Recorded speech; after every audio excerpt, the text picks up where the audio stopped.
voyager dans pepo ya CAA ici l'a dit. Na tuni est-ce que si oyoka nyeke c'est avion na mapata boaka misu kote di yoka son.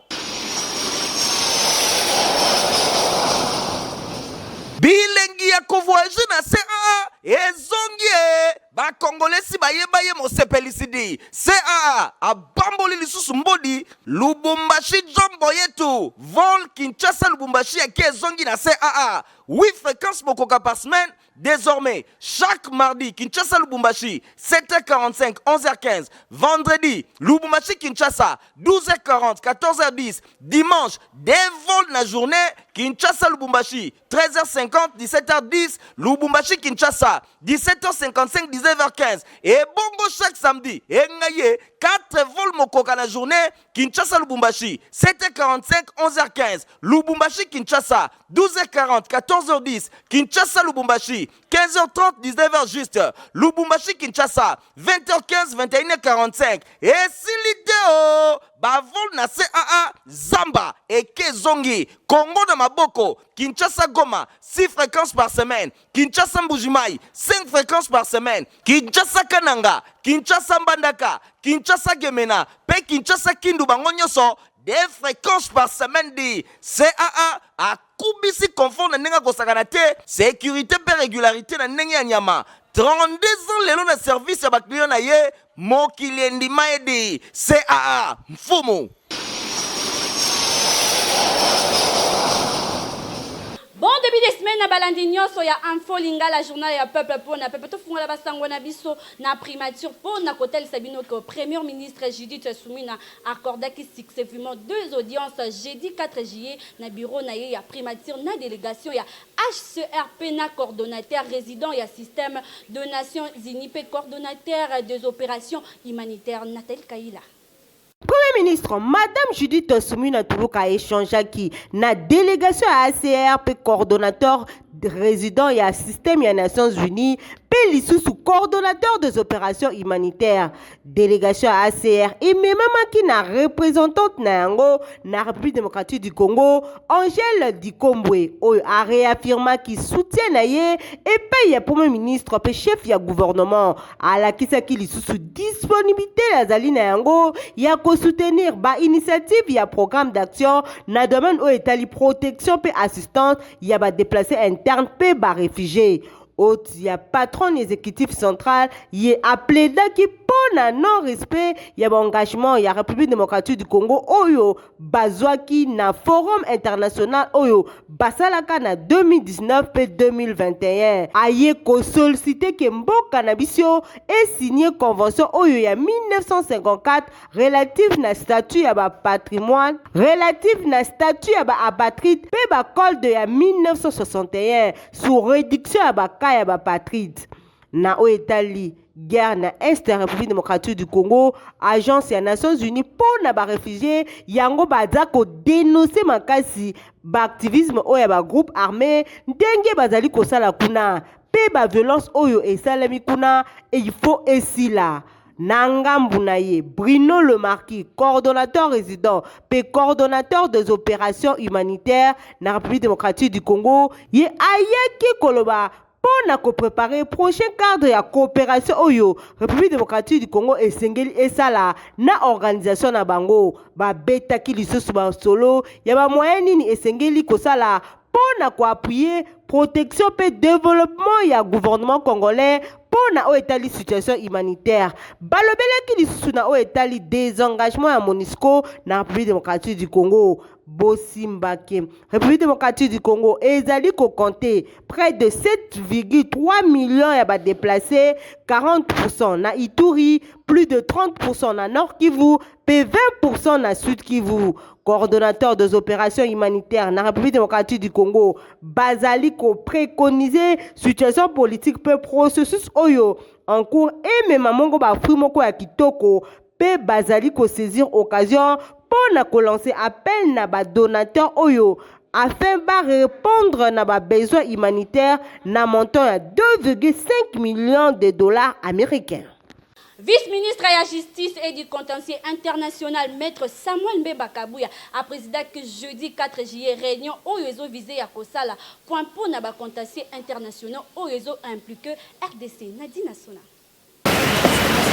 Réunion oyo ezalaki nde po na balobela ba différents contentieux oyo ezako impliqué République démocratique du Congo pe ba parti mosusu oyo ezali concerné ko réfléchir na ba moyen ya paiement pe kotia en place stratégie ya action po na vice ministre na oyo etali bongo secteur na ye po na vice ministre Samuel Mbemba Kabouya groupe ya travail oyo esengeli s'occuper na ba contentieux oyo ezako impliqué République démocratique du Congo pe kokende ko Congo la banyongo et pas ba particulier pe na ba état mosusu bosengeli koyeba ke ebele ya ba délégation bazwa ki par na activité oyo tomoni bongo présidence ya République primature ministère ya ba finance ministère ya ba affaires étrangères banque centrale du Congo pe direction générale ya dette publique.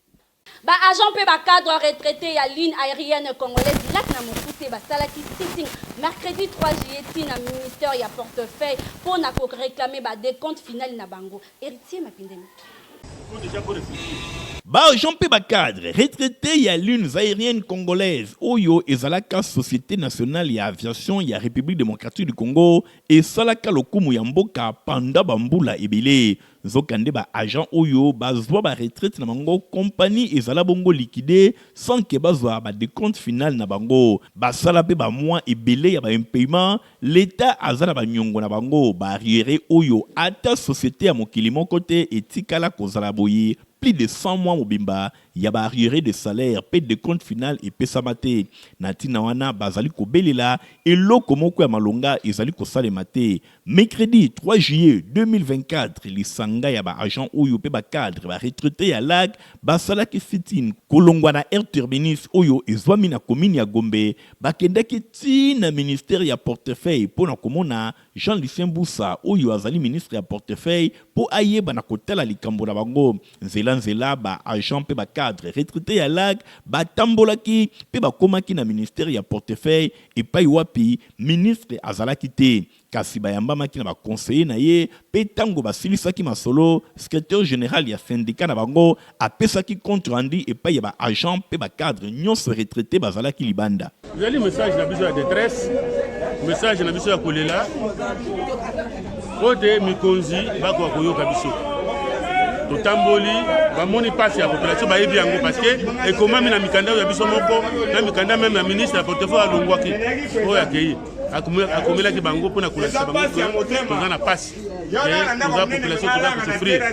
Alors nyonso wana soki tosengaki lelo bandeko bazonga c'est pour que nous puissions reprendre les démarches auprès des autorités oyo ya sika parce qu'il y a un nouveau gouvernement moto moko akokende kotelemela kala bato ebele te il faut bato bamona bamikonzi mpe bamona bango bamona état na bango pour qu'ils puissent croire ezalaka te makambo esalami na kati ya société oyo ni part au monde mutu soki asali musala l'ouvrier mérite son salaire makambo na biso ndenge ya bibiso asaila ngopela lombango atala tokundi pendant combien d'années 10 ans mobimba tozokende tozozonga lokwa ya ye toyebi ke makambo na biso tokoza solution na nzela na ye. Bosimba ke ba agent pe ba cadre retraité ya ligne aérienne congolaise bazali kobelela balobi chef de l'état Félix Antoine Tshisekedi Tshilombo et longona premier ministre Judith Suminwa Tuluka pe gouvernement mobimba batela dossier ya lac oyo ba décision ici ezwama po ete bayeba na kotouche ba décompte final na bango kasi bambula pe ba mois ebele bazali ko comprendre te eloko nini ezali vraiment ko bloquer. Boye chef de l'état Félix Antoine Tshisekedi Tshilombo toyebi slogan na yo le peuple d'abord et sengeli ota la situation ya ba agent pe ba cadre retraité ya lag pona ko résoudre des problèmes na bango pambate ebele ba kufi sans que ba toucher ba décompte final na bango mosala nyonso oyo basalaki pona l'état congolais et keika kanamai bazali ko bénéficier lo côté zokande société oyo même tango ezalaki Erzaï to tango komaki lag et connaîtra attaque crash mon côté donc ba randa ba loyaux service na mboka kasi kofuta bango en monnaie de singe ezali malamu te l'état congolais tala makambu ya ba agent pe ba cadre retraité ya lag bo futa bango mbongo na bango. Bilenge moko pe basalaki kuluna makasi na quartier Kingaba bayibaki pe babotolaki biloko ya batu pe population alelaki makasi. Mikolo eleki kimia ezalaki na quartier Ndanu na commune ya Limete kasi mikolo oyo bakulu na batomboki bazali kosala ba désordre ya ndenge na ndenge bosimbake pas plus tard que weekend bango basalaki désordre moko ya makasi bakuluna bakotelaki batu bapanzi biloko bayibi pe bapie biloko ya ndenge na ndenge nyonso wana population amilelaki na ndenge ya kosakana te. Commandant Jérémy oyo azali ko diriger commune ya Limete abeti loboko na mesa alobi akolala te akokanga maboko te quartier Ndanu ekomi esika na ye akovanda pona ko maîtriser phénomène kuluna pe kotia population na kimia na tina wana basalaki bouclage moko ya makasi bakangaki ba élément ya kuluna oyo bazali konyoko la population oyo bapiyaki oyo bayibaki pe babebisaki biloko ya ndenge na ndenge bosimbaki musala esalemaki penza kitoko population asepelaki pe babetaki maboko balobaki merci commandant Jérémy Pambate ozali ko sécuriser biso na micro ya Info Lingala yemoko commandant Jérémy oyo azali ko kamba commune ya Limete na micro ya Info Lingala commandant Jérémy oyo aswami na siate ya Pomatete azali ko diriger Kingabwade apesaki ba précision. Le message est que chaque parent va dénoncer Potokan. C'est ce que dénoncer. Tukangi tukolanda ba parents pour la recette des malfaiteurs. Ozobokola kosi na kati ya ndako. Alors akolemba te na kote musala pour na kotia kimia na Ndanu. Siati ya Kingabwade ezaka na kimia seul quartier moko de déranger ngai eza Ndanu. Raison pour laquelle chaque jour et nuit nazaka na Ndanu pour na tia kimia na Ndanu. Boye commandant ya société ya Ndanu yepe asangaki te koloba. Lobi uzabira ya ba 19h bano bakati bible o bayoka kate basalaka bayoka katambo to moko te bano bayoka katambo to mawate o ba délinquant ba afin civique qui seme ba panique na désolation na Ndanu ba taki des autres côté ya usine avenue Goudire kuna zaki marché yo tambola ba mbele yo tambola ba nzito yo tambola yango to kitaki kuna to zi ba gaso o nyonso bazali awa o na kati ya o bazali na kati ya bitumba to kaiba musala ba mbeli alors bano nyonso bazali bazala awa ngamo ko na ibi bango plus de 5 awa na Ndanu na ibi moko na bango. Merci mingi commandant Jérémy ya Kingabwade na mosala ozali kosala ndenge olobi bana Ndanu esengeli ba vivre na kimia bouclage oyo osalaki ezali kobota mbuma population alobi ko baseboye po quartier Ndanu kimia eumela libela. Proclamation pe collation ya ba élève ya maternelle et salamaki na complexe scolaire Mama Pemba école ya fondation Nerombungu bolanda ba détail nango elongo na héritier mapinde mepe la dilande.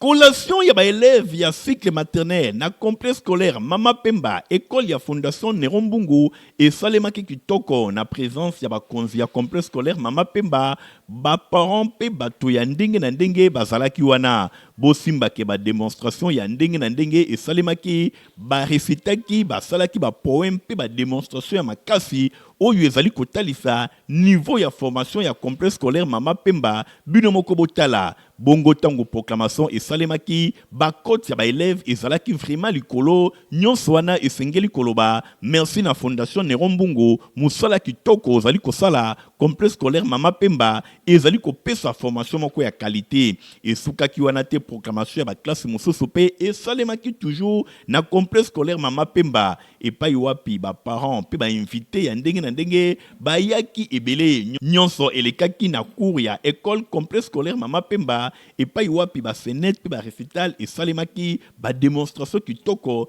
nyonso kaka pona kotalisa formation à qualité oyo ezali kopesa makuna ba mot de circonstance epesamaki pe na mbala moko proclamation elekaki kitoko ba cote ezalaki vraiment élevé ndenge moko ya ba parents bazali kotalisa pona formation na mapema na sepeli makasi bana bazoloba poème kitoko vraiment formation o nero azopesa même basele bapesa na bana oyo eza kitoko makasi na sepeli bana baya ebele lisusu. Mwana nga atangaki maternel mais azalaki mayele donc babandaki kolandela ye mpenza bien akoti première primaire na ye na mama Pemba na debi azalaki na difficulté mais lelo nde naoloba boye mwana nakoma osatisfait akoma obimaka mieux deuxième. Bosimbake na complexe scolaire Mama Pemba, école ya Fondation Nerombungu, formation ezali vraiment ya qualité pour na année scolaire 2024-2025 et sika ezali se moko ya kokomisa bana na yo ezwami na commune ya Kisenso mingi penza na quartier Bikanga et pa wapi enseignement ya qualité ezali kopesama boye numéro 1 ya Fondation Yemoko Nerombungu azali kotia mayele pe ba moyen nyonso pour na formation ya élite moko ya malonga na République démocratique du Congo ba parents ezali esika ya kotinda bana po ba atelier ba formation ezali kopesama awa iloko ya koloba ezali te. Maître Samba Mavinga, ambassadeur, puis maître Missoussou ya école Bizomer Basalaki Milulu dimanche 30 juin pour honorer formateur na bango ya discipline ya Jijutu grand maître Wane Putu Moba. Bolanda. Nyonso ebandaki na tongo ya dimanche 30 juin eleki na virage ya quartier Bikanga ezwami na commune ya Kisenso wapi epai batiaki tatami pona ba démonstration ya ba arts martiaux esalemaki epai ya ba élèves ya ba maître oyo bazwa formation epai ya grand maître Wane Putu Moba ya jiu-jitsu boxe karaté, judo, pe ba discipline mususu. Yemoko grand maître Mputu elongo na ba maître sportif pe population ya nzinga ba tondaki awa kolanda ndenge bana bazalaki kolakisa mayele oyo bazali koye kolanda ba club na bango ba démonstration sportive et sukaki na Kisenso te et continuaki na sima ya nzanga na commune ya Matete plus précisément na flat hotel ya honorable Nerombungu oyo ezwami na quartier Mutoto et sika ebongisamaki pona milulu. Remerciement ya grand maître Mputu et pa ya ba maître oyo ye a format awande ba démonstration ya makasi et salemaki na ministre ba konzi ya fédération congolaise ya jiu-jitsu brésilien et discipline associée Fekoju Beda boye ba grand maître pe ba responsable ba club pe ba invité misusu bazalaki na esengo na maloba ya coordonnateur ya activité oyo maître Samba Mavinga ambassadeur atalisaki tina asangisaki ba maître mususu bazwa formation ya makasi et pa ya grand maître Mputu na école Bizomer. En tout cas nazane sengo ya mingi na journée lelo ya le 30 juin ngai grand maître Putu nazane sengo mingi ya komona bakoko na ngai na ba maître na ngai ba yekolakisa ngai arts martiaux oyo ngai nalakisaka bango yango wana nde sengo na ngai makasi yango apesaki pe merci na honorable Nerombungu na ndenge asutenaki bango na organisation ya milulu oyo sengo mingi lisusu ya makasi ya koleka mpona mokonzi na biso Nerombungu kumwa banga moyo oyo bayebi ya mwamba mobimba bino moko boyebi alors apesi biso salle mpona manifestation toza nango na journée lelo yango moni asepelaka na biso nde apesi biso salle yango wana mpenza nakumisi nzambe mingi nzambe abakisela ye ya ebele baeleve ya grand maître Mputu babongisaki badiplome mibale ya mérite pe ya pe pona tata na bango na kombo ya honorable Nerombungu empêché ezali bongo pasteur Dani Nzita moko ya ba conseiller spirituel na ye nde aremetaki ye officiellement diplôme de paix oyo ya mérite directeur technique ya Fekoju Beda grand maître Sobin 8e dan nde apesaki yango na kombo ya formateur na ye grand maître Singani Mafuala Morgan 7e dan fondateur ya clan Bison oyo akufelaki mwana samedi eleki na ngambo na ye grand maître Wane Mputu Moba atondisamaki na esengo na ndenge bana oyo alakisa ba arts martiaux ba honorer awa ba honorer ye tango azana bomoi azangaki pete ko remercier honorable Nerombungu mfumabanga moyo na ndenge asutenaka ba activité sportive bosimbaki grand maître Mputu azali grand formateur ya ba arts martiaux pe azali détenteur ya ceinture noire 7e dan abanda sport depuis 1980 et pa ya grand maître Kalemba na Kisenso na école étoile bison mère ya jiu-jitsu pe ayekola ba discipline mususu ndakisa karate judo pe boxe milulu oyo elekaki vraiment kitoko pe na suka ba organisateur babongisaki bilei pe eloko ya komela pona ba invité nyonso boye bazangaki te kotalisa esengo na bango pe ba félicitaki maître ambassadeur ba maître mususu na ndenge ba sepelisaki formateur na bango grand maître Mputu. Bambouteillage ya mikolo na ville ya Kinshasa mingi penza kobanda po matete tiba komini ya Changu ekomi koleka. District ya Changu, population azali konyo kwa manandenge ya kosakana te, bambouteillage oyo ekomi mikolo oyo surtout na pokwa kobanda 18h mata ekomi lokola kindoki ezali kobanda na po matete population ya Changu bazali kotambola kaka makolo lokola bato bazali kokima guerre kasi nzokande embouteillage baso de mouton oyo esalema epesa na yango résultat ya malonga te. Donc chaque jour likambo ya embouteillage ekomi pain quotidien pour la population avant na Changu na micro ya Info Lingala boyoka ndenge balobi. Étudiants bazo souffrir cette fois-ci que siliki tozo nyora ba papa qui le peuple d'abord pas d'abord on est ngoyo totambola makolo dollar ko to ko bate tina 30 si to ko ba décembre to ko ndia na 40 to bandi banda 7e miri papa ti to traverser kimbuta makolo papa osai bo hotel so ba kambo oyo transport ezate papa tozo nyoka makolo film se ko filma pour les transports de Kolangai ko banda fil to koma o koma na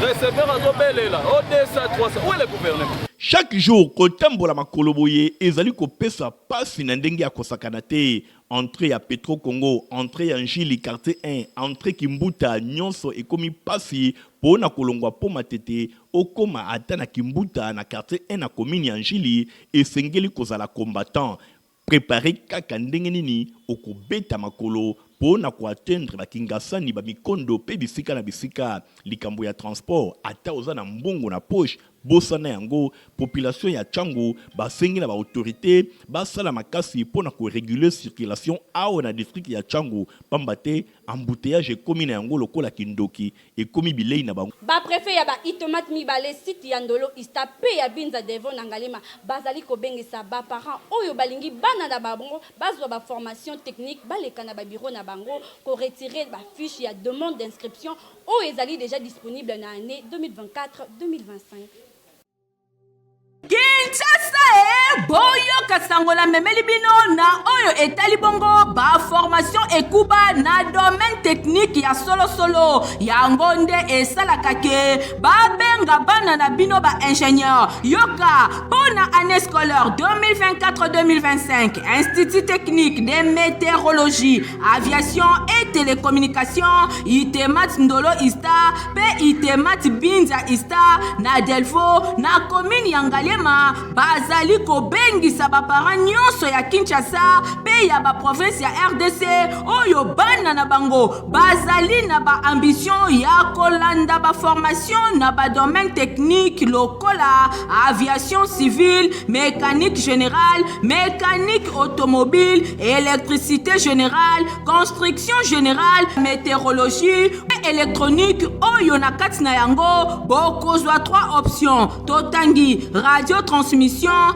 commutation, bakisa électronique industrielle, cours ya anglais, pe informatique ezali na pointe. Po bana na bino bazala ata na susi mokete na mboka ya bapaya. Bano batanga kawa o bakosilisa wa bokoki komona bango ebele sur le marché. Tango ba aussi sa classe na bango na domaine nyonso. Azana makoki ya ye moko kosala musala o ya ye koliawa a créer entreprise na ye yango na bengi bino boya ebele ba option nyonso oyo totangi bokokuta yango na basite na bango nyonso mibale, c'est-à-dire na Itemat Ndolo, na Itemat Mbinza na Ngalema, Camp Météo, avenue Metelsat numéro 1, quartier Congo, commune ya Ngalema, boleka na ba bureau na bango pona ko retirer ba fiche ya ba demande d'inscription pona année scolaire 2024-2025 mingi pona bana na bino oyo bakomata ba classe ya 7e pe 8e pamba te ba candidature na bango ezalaka conditionné na test et admission oyo kutu ezali déjà fixé le 20 juillet 2024. boyebi ke formation na kati ya itemat ezaka formation moko intégrale tuchaka mingi elikia na bana na biso bazali ko banda classe na 7e 8e mais formation na bango ebandaka partir ya informatique na anglais nde tupesaka mise à niveau ya bana mpona technicien actuellement selon la nouvelle technologie sengeli mwana maîtriser anglais na informatique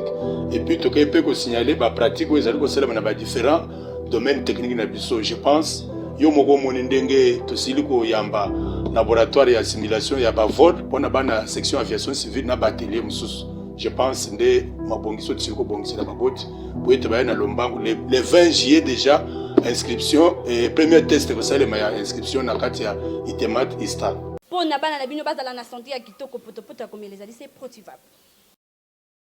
Ah merci, ya buinde bana nyoso baza kuringa à la pochette.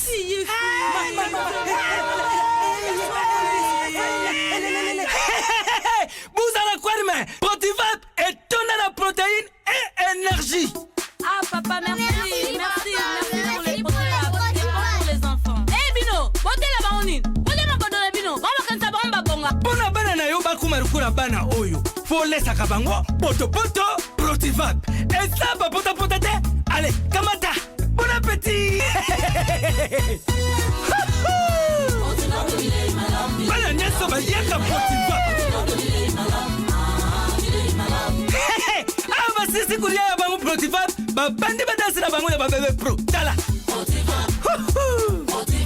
Ba yango, chata kitoko ntoto makachi.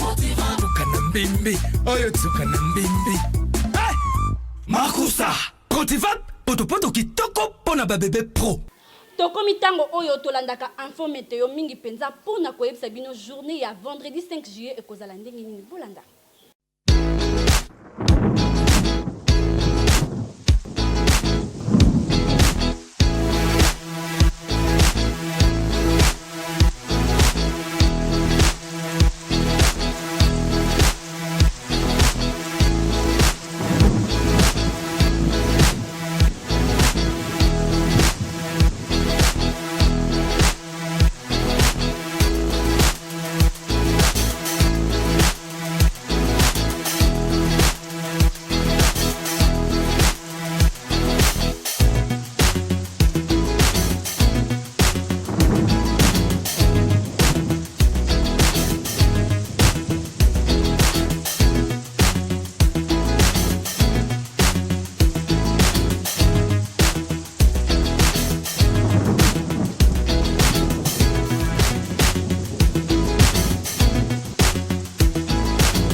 tozali na communiqué nécrologique bolanda lecture na yango.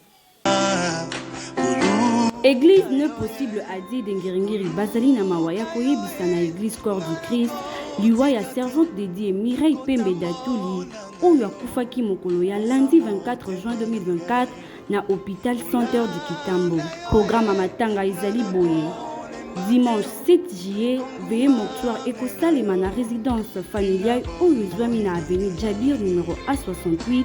quartier Matonge, commune à Kalamu. Nde lundi 8 juillet, nzoto ya moye kolima na 9h na hôpital ya morgue du cinquantenaire pe exposition écosalema kaka kuna nde na ngonga ya 13h na cimetière ya nécropole. Communiqué oyo eza signé epai ya révérend Ofront Kubanga. Tika ete sango oyo ekomela bato nyonso bayebaki mama Mireille Batuli Pembe. Journal la biso komi na suka soki bosepelaki na édition ya lelo bolwa merci na Igor Tingwa azalaki na sima ya caméra concours rédactionnel ya Nathalie Kaila pe Nadine Sona supervisé par ya Ricté Makpinde mais coordonné et par ya Stéphane Skande montage estima banque par ya Fabrice Lundomi. Qui a dit que bilingue ya voyager dans pepo ya CAA ici l'a dit. Na tuni est-ce que si oyoka nye que c'est avion na mapata bois kami sous côté dit yoka son. Bilingi ya voyager na CAA ezongi